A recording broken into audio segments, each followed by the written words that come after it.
What's going on, everybody? Welcome to The Realm Status, your monthly news for everything Camelot Unchained. I'm your host, Swiper, and today we have a lot to go over.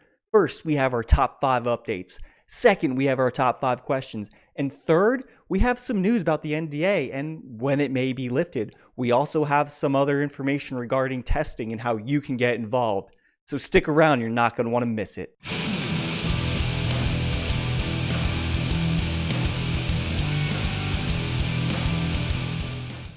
Starting with the top 5. Number 1, the Scald. So this is the final support that needs to be in the game, and it is in the game for the Vikings. Yeah.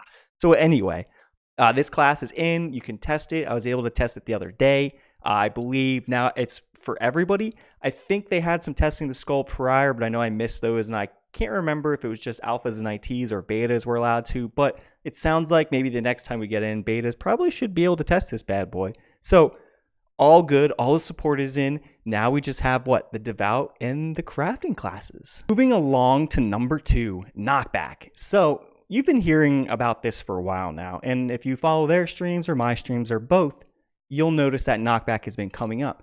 Well, it sounds like now they're incorporating Knockback with either like a death animation or the whole ragdoll effect thing. So if you remember in their video, like the whole ragdoll thing, it almost looked like somebody was like picking the person up and like moving them like left, right, up, all crazy different ways. So I assume when you use the ability of Knockback, your enemy opponent, like the enemy character, is physically going to like be thrown back with their arms plunging forward or something like that. That's just me guessing. I don't know. But I assume that's going to make it more realistic, because in some games, if you ever noticed, when you use a knockback, usually the body will just kind of fly back, but their body's parallel, like it still stands upright, so there's no real animation to it. And not all games, I'm just saying some games. And having that sort of animation definitely makes the game feel more real, feels like you're actually knocking that person back rather than just pressing a button and they're just flinging back a couple feet. All right, so moving on to number 3, and I kind of took 2 of their points and stuck it into one. So let's start with part 1 of number 3, improvements to the physically based lighting model. So what this means is it sounds like the developers are working with the artists to make armor and say like weapons look more realistic with the lighting that, hits, say leather armor, or the lighting that hits like a sword. It's going to look more realistic because of how the light is reflecting off it. Now, this is pretty crazy, pretty cool, because this game isn't going to be the best looking game out there. I mean, I think we all know that, because what they're trying to do is they're trying to get a ton of people on your screen without the frames dropping. So obviously it's not going to be like Black Desert Online or some of those other like realistic, crazy looking MMOs, but small things like this is really going to matter. Now let's move on to part 2, material rendering. So overall, what it sounds like what they're working on is just overall in the game itself, it's just going to look a lot better looking around everywhere, So this game, I feel like it's going to look pretty good. I mean, in my opinion, when I've tested it, it looks pretty good. But if it's only going to get better, then honestly, it's going to be a pretty darn looking game, in my opinion. Right, moving on to number 4, Viking shield patterns. Yeah, the Vikings. Yeah. So this is a pretty quick update. It sounds like the artists are just working on more patterns, which I will throw right up there so you guys can take a look. Now, this is pretty awesome because I love the Vikings and I love some of the patterns that they put in here. I mean, look at these things. They're freaking awesome, are they not? All right, and ending with number 5, large world creatures. So it sounds like they're working on or already developed or have developed or are about to put in the game a large creature or a large earthquaking creature. Now, they didn't give us a lot of information on this. They just mentioned it, said it's really cool and that we're going to see it soon. So I'm just wondering and speculating, what are they going to do with this? Are they going to stick it in the depths? I just can't imagine they're going to put it in the depths. Maybe they will. Or maybe will it be like kind of free roaming out in the world? I guess we'll see. Maybe this is just something for testing. Maybe this isn't something they're going to use for the game. But I'm very interested to see what they're going to do with it. All right, so let's move on to the questions. Let's start with question number 1. Hey, Mark, on your last stream, you told us about all these updates that are going to be added into the build. Can you give us a hint on when we're going to be able to test out these updates? Now, of course, in the stream, he said this was going to be happening in January, but I was hoping was hoping he was going to give us an actual date, but we didn't get one. But the good news is it sounds like they added one person in and they were able to test this out. It also sounds like they want more testers and they want people to reply to a forum post they put out there. Now, there's some stipulations. You need a certain kind of computer and you need to be around, for certain hours, almost like a full workday during the week. So if you go to the forums, you can check that out, see if you qualify, and hey, we can get more testing. And that is one way to get in and see these updates before anybody else. All right, moving on to question number 2. Can CU's engine handle a 3,000 person battle? And is it going to look like a slideshow? So basically, I think they're talking about their frames and the computer and how your computer is going to handle it. So first, Mark answers this question and talks about how many players they've gotten on the servers and how many players they've tested with NPCs and ARC NPCs and things like that. And he comfortably said with over 3,000 people, absolutely can be on a server. Now, when it came to an actual battle, he said that they've tested over 500 and that hasn't been an issue. He also said that while players being on the screen, whether it's NPCs or whatever else, they've had over 14,000. Now, the server didn't love it, but hey, they were able to do it. So basically what he says at the end is, can we promise to have 3,000 people in one battle and your computer or servers just not die? Well, he says he can't promise that, but they're doing everything they can to have these massive battles so our computers can handle these types of things. Right, moving on to question number 3.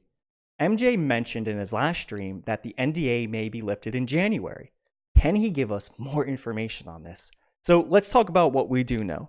It sounds like they're going to eventually lift the NDA, but only for certain tests. Now, when it comes to streaming, they're only going to allow certain people to stream. Now, I want to guess it's probably going to be the IT guys that have been testing, and they're going to be probably the first ones that get to stream this game out. Now, they did say this. Not every time they throw a test out there are they going to allow people to stream. It's only going to be certain tests that they want, people to stream, which makes sense because they're still building this game. So it sounds like they're going to want to put their best foot out there and show it off. And then with the other tests where they need us to test, then those won't be necessarily put out to the public, which makes perfect sense in my opinion. Now, again, remember, if you want to see this game in action and you want to see these updates, go ahead and check the forums and see if you kind of qualify, if your computer's good enough, and if you have the time to go there and test. This will be a great way to jump in before any of us get to jump in. All right, moving on to question number 4. How do you see the population shaping out in terms of crafters and combatants? So basically, Mark said the vast majority of players are going to be combatants. He thinks a smaller percentage is going to be crafters, and then he thinks a smaller percentage is going to kind of be both, meaning have two characters, having a combatant and a crafter. Now, why I think this is important? Well, if you think about it, where are you getting your gear from the most part? Your crafters. And if you don't have crafters, how are you going to get gear? Well, I know CU has countermeasures for all that, but in my opinion, this is a huge topic and a hot topic for me at least. Now, we'll see how everything works out once the crafters go in and all the classes are in and how crafting is going to work and all that. But overall, I think this was a great question and I'm glad it was asked. And last but not least, question number 5. Small group RVR was such a cornerstone of Dark Age of Camelot. Will that be part of CU, or will CU only focus on big battles? So Mark basically says that, hey, we want both. We need both. Sometimes big battles are, good, to take keeps. You have more people, you have better chance of taking a keep, in my opinion, right? But they also want to cater to the solo player or the person that wants to join that small group. Maybe your playstyle doesn't fit following a big group of people and attacking a keep. Maybe your playstyle is taking other objectives or staying with a couple group of friends that you don't really want to talk to anybody else besides the people you're playing with. So it sounds like they want to cater to both. And honestly, we're going to have to see how this shapes out. But with what they have planned, with some of the objectives they have, with how big the map is going to be. I mean, I did a whole video on like the anti-Zerg, so you guys can check that out as well if you are unfamiliar with what they're going to do to combat Zerging. But either way, I think they have a pretty good plan for this, and I think they should be pretty successful, but we'll have to wait and see. All right, ladies and gentlemen, that is going to do it for me today. 2 things I want to go over before I head out. first, if you want to test out this new build, if you want to test this out before everybody else can test it out, you can, as long as you meet certain requirements, and obviously they allow you in. So MJ started a forum post, like I said before, but what this forum post is basically saying is they really want people to come in and really test certain things. And there are a lot of prerequisites that you need, like a good computer and the timing you have to be available. So if you are interested in testing and helping out, go ahead and check out that forum post, see what you need to do, and reply. Now, second, if you are on the fence of buying this game, if you've been waiting a long time and you're just not sure because it's been taking so long, then I would just say hold off. Like, just hold off, because it sounds like we're going to be able to stream this game, or certain people are going to be able to stream this game sometime in January, and they're going to lift more of the NDA to allow more people to stream this game in February. Now, again, like I said before, they're not going to allow you to stream everything, just certain tests or certain scenarios or certain things that they want to show off to everybody. So honestly, with how long this game has been taking, this is a really good step for the future. This is awesome. We're all going to start really seeing some gameplay. Now, of course, you can always support this game. Remember, I made a video, I'll put it right there, that basically shows you the ins and outs of how to get involved with this game and how it works and all that stuff. So definitely check that out if you're interested. But if you're still on the fence and you're not sure, just be a little bit more patient, because I'm sure you'll start to see some videos soon. But anyway, thank you guys so much for watching my video. If you like this, please hit the subscribe button and please hit the thumbs up. Now, of course, if I get to stream this game, if I get allowed, whether it's in February or whenever, I definitely will be streaming, and I'll let everybody know. So you can always check me out. I'll put my Twitch and my YouTube and all that good stuff in the comments. But anyway, thank you so much. Have a great new year, and I'll talk to you all later. See ya.